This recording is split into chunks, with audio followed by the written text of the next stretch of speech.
Selamat pagi, Bapak, Ibu Guru, dan teman-teman semua. Perkenalkan, nama saya Methuliam Alvaro, kelas 8 Convection, dan nomor absen 22. Kali ini, saya akan mempresentasikan tugas proyek 4 yang dimiliki oleh aku.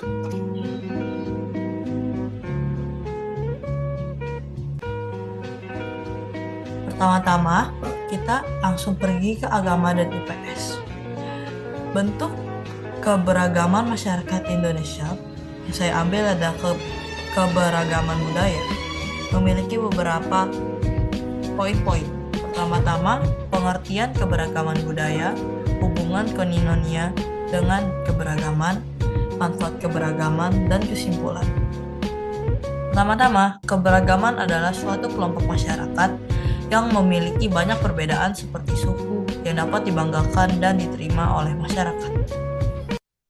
Budaya adalah suatu kebiasaan yang dilakukan suatu masyarakat yang membuat suatu suku atau masyarakat berbeda dengan suku lain.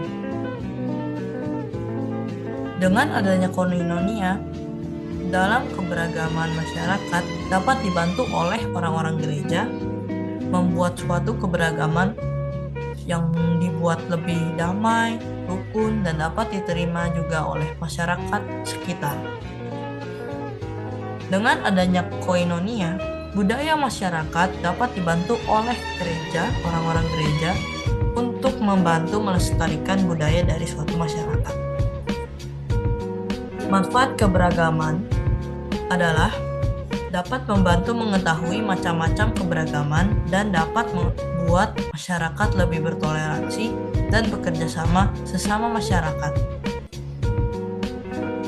Manfaat keberagaman budaya adalah dapat mengetahui keberagaman unik yang dimiliki masyarakat tertentu. Kesimpulan dari poster ini, saya belajar untuk mengetahui pentingnya suatu keberagaman budaya suatu masyarakat, mengetahui cara untuk menjaga, dan mengetahui pengertian keberagaman budaya, serta mengetahui contoh keberagaman budaya. 5 bidang tugas pokok gereja. Pertama-tama, ada kerigma, koinonia, diakonia, dan martiria. Fungsi dari kerigma adalah keikutsertaan dalam membawa kabar gembira bahwa Allah menyelamatkan dan menebus dosa, dengan terlebih dahulu mendalaminya berdasar Injil, memperdalam pokok-pokok ajaran dan tetap setia. Fungsi dari koinonia adalah keikutsertaan dalam upaya membangun persaudaraan sebagai anak-anak terang, pembangunan ke dalam yang tujuannya untuk cura anima atau pemeliharaan jiwa-jiwa. Fungsi diakonia adalah keikutsertaan aktif dalam karya karitatif melalui aneka kegiatan amal kasih Kristiani, khususnya kepada KLMTD. Tujuannya membangun kesadaran dan tanggung jawab akan hidup bersama dan kebaikan bersama.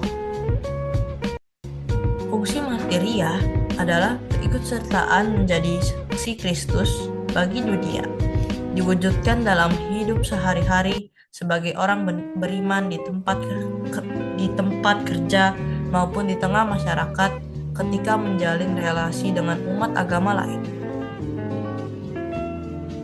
Contoh keterlibatan aktif yang yang tugas pokok gereja ini miliki adalah akrab dengan sabda Tuhan dalam KS, seperti membaca dan merenungkannya, kegiatan-kegiatan rohani bersama, doa novena, atau renungan, pendalaman iman. Diakonia melakukan kegiatan sosial karitatif seperti membagi sembako, pengobatan gratis, dan lain-lain. Kalau martiria ikut aktif dan tanggap dalam menyelesaikan persoalan yang dialami masyarakat terdekat seperti banjir, keamanan, kerusakan infrastruktur, dan lain-lain.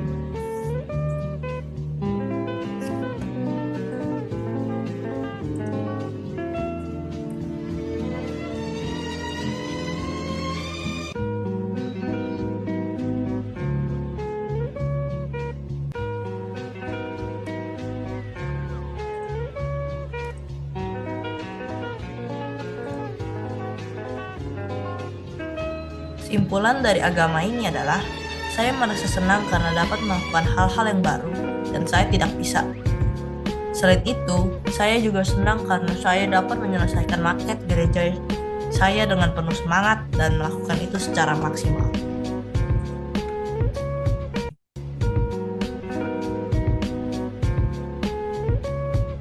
Setelah agama dan IPS, kita lanjut ke PKN. PKN di sini terdapat sebuah poster yang bernama Budaya Nusa Tenggara Timur. Yang saya pilih budayanya termasuk Festival Pasola. Festival Pasola ini biasa terjadi di suku Sumba. Pasola ini sebenarnya adalah tradisi tahunan berupa pertempuran simbolis antara para penunggang kuda yang saling melempar lembing kayu di lapangan datar. Ini dilakukan sebagai ritual menyambut musim tanam, melatih komunikasi antar masyarakat, dan memiliki nilai spiritual tinggi bagi masyarakat Sumba. Tradisi ini hanya bisa dilakukan oleh laki-laki karena melibatkan banyak aktivitas yang melibatkan fisik. Festival ini termasuk Tangibel karena festival ini menggunakan lembing kayu, kuda, dan juga ada bagian-bagian budayanya yang bisa dilihat secara fisik dan disentuh, bukan cuma tradisinya saja. Festival ini dapat diterima oleh masyarakat modern karena cara untuk melakukannya simpel, dan festival ini dapat beradaptasi dengan situasinya dan tidak kehilangan budaya yang dimilikinya, dan juga festival ini dapat mengingatkan kita tentang masa-masa nenek moyang kita.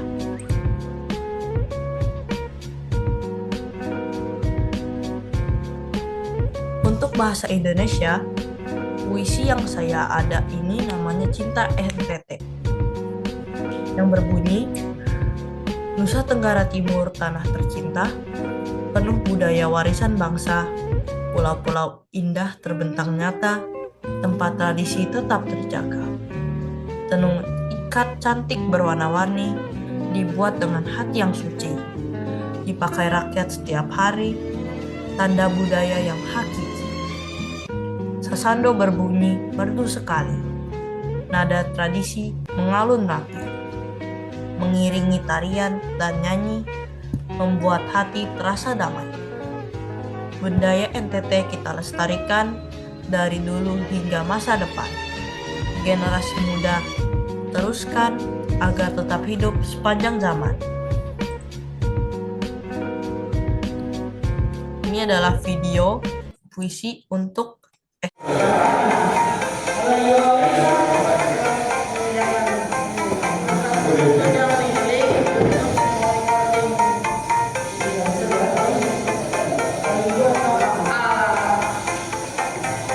Nusa Tenggara Timur tanah tercinta, penuh budaya warisan bangsa, pulau-pulau indah terbentang nyata, tempat tradisi tetap terjaga, tenun ikat cantik berwarna-warni, dibuat dengan hati yang suci, dipakai rakyat setiap hari, tanpa budaya yang hakiki.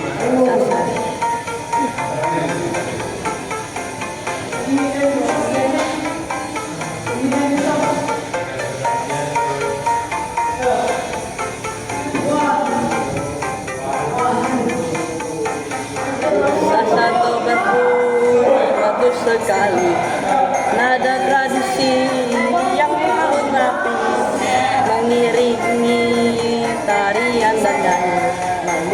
membuat hati terasa damai. Budaya NTT kita lestarikan dari dulu hingga masa depan. Generasi muda tersiap tetap hidup sepanjang masa.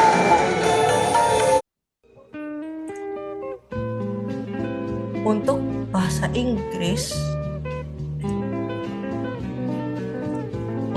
Inggris, ada suatu cerita bernama Batu Malandong.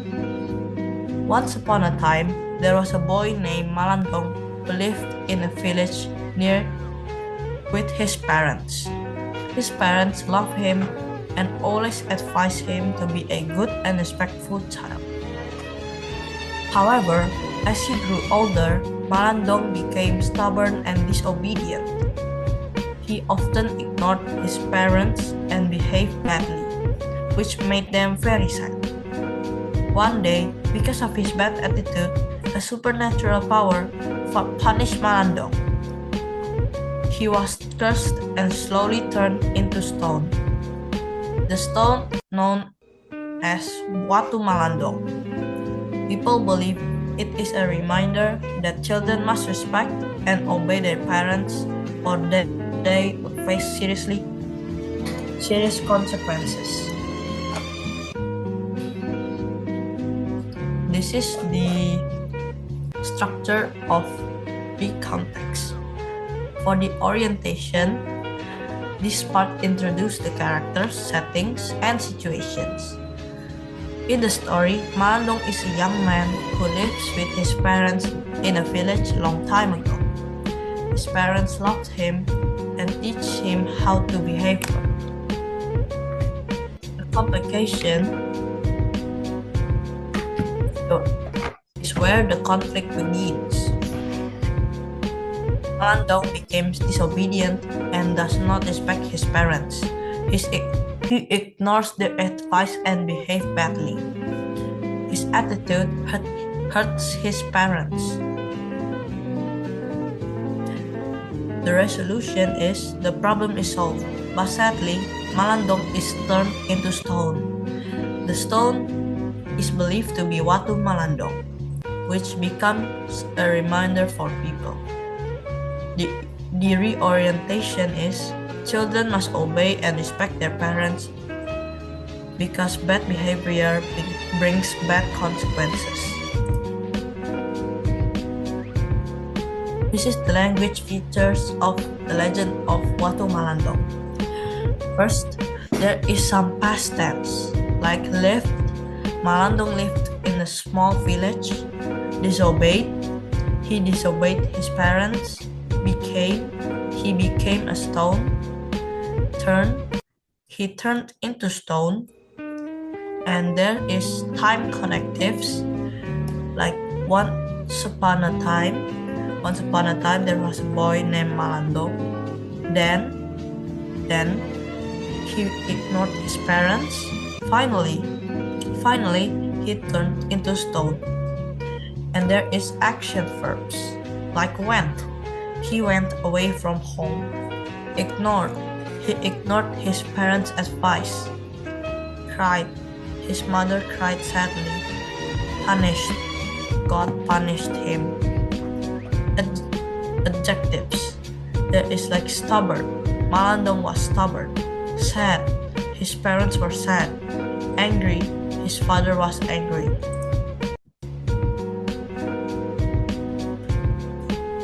Ini adalah halaman untuk backup. Saya dapat melakukan musikalisasi puisi dengan baik karena saya percaya diri bahwa saya dapat mencapai nilai yang baik dengan percaya diri. PJOK.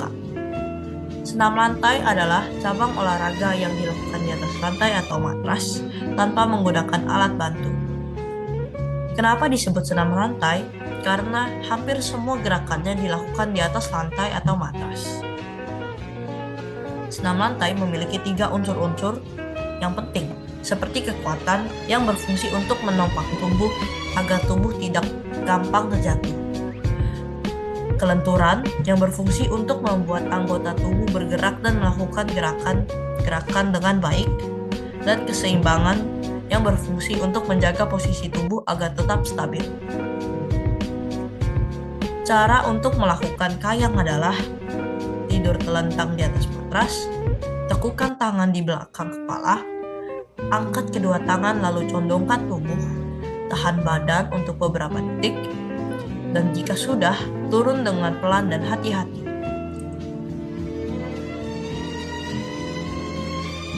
Cara untuk melakukan sikap lilin dengan benar adalah tidur terlentang di atas matras, angkat pinggul menggunakan kedua tangan, jaga tubuh agar tidak jatuh ke lantai atau matras.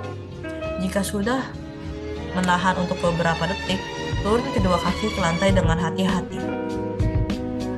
Kesalahan-kesalahan umum yang sering terjadi pada sikap lilin adalah: pertama, posisi kaki yang tidak lurus membuat posisi tubuh tidak stabil. Posisi leher yang terlalu ditekan membuat leher harus menopang satu tubuh karena kedua tangan tidak membantu menopang tubuh. Posisi badan miring membuat posisi tubuh dapat terjatuh. Tujuan utama pada senam lantai adalah untuk meningkatkan kelenturan tubuh dan meningkatkan kesehatan tubuh dan juga meningkatkan daya tahan tubuh. Kalau untuk mental, meningkatkan konsentrasi dapat mengurangi stres dan meningkatkan daya juang.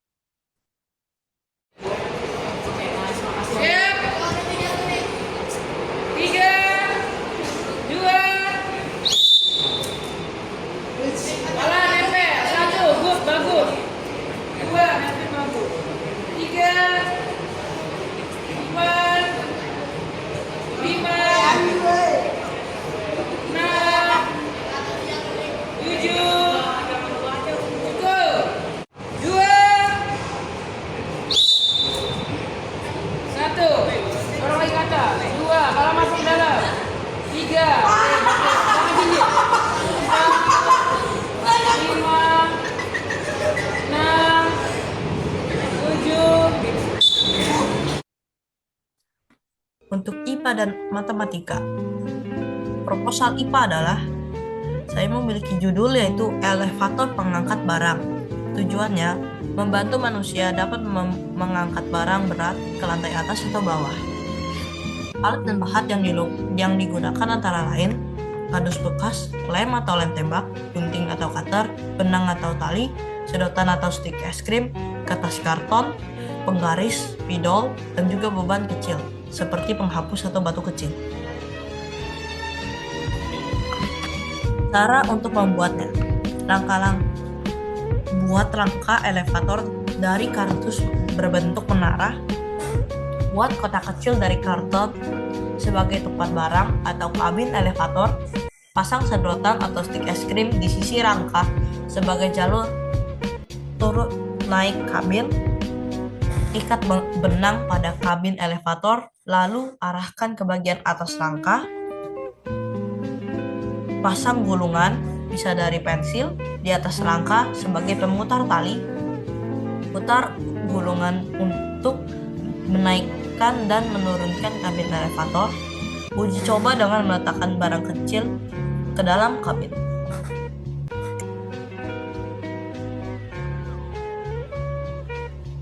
Untuk matematika, diketahui panjang sebuah total jembatan adalah 600 meter. Jarak setiap segmen adalah 10 cm. Tinggi rangka segitiga adalah 10 cm. Dalam satu sisi jembatan terdapat 6 segitiga. Setiap segitiga memiliki 2 besi miring. Jumlah besi diagonal per sisi adalah 6 kali 2. Berarti 12 batang. Ditanya, panjang untuk 2 sisi jembatan. Jawab, A pangkat 2 sama dengan B pangkat 2 sama dengan C pangkat 2. 100 ditambah 50 sama dengan C pangkat 2. 10.000 ditambah 2.500 sama dengan C pangkat 2.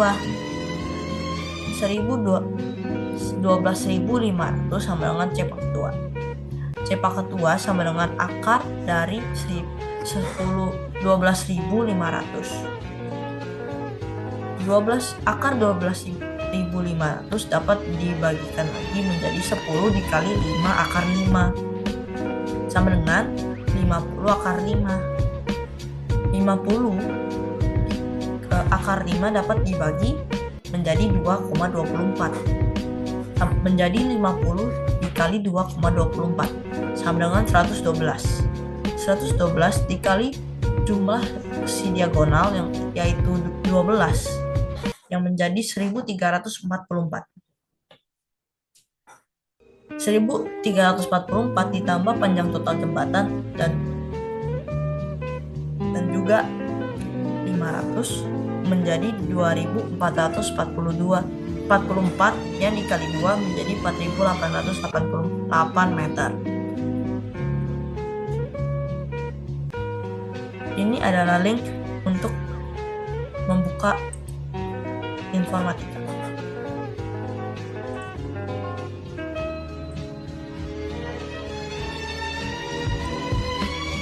CC5+. Menurut saya, nilai CC5+ yang saya dapatkan adalah conviction, karena dapat melakukan hal-hal sendiri dan tidak berkelompok, dan juga dapat mengetahui cara-cara untuk melakukan hal-hal sendiri. Kesimpulannya, kami dapat belajar untuk menjadi mandiri, mengetahui hal-hal baru, dan dapat mengerjakan proyek tersebut secara mandiri, dan untuk mengetahui cara untuk melakukan proyek yang begitu sulit. Terima kasih Bapak Ibu Guru dan teman-teman telah melihat presentasi saya. Bye-bye.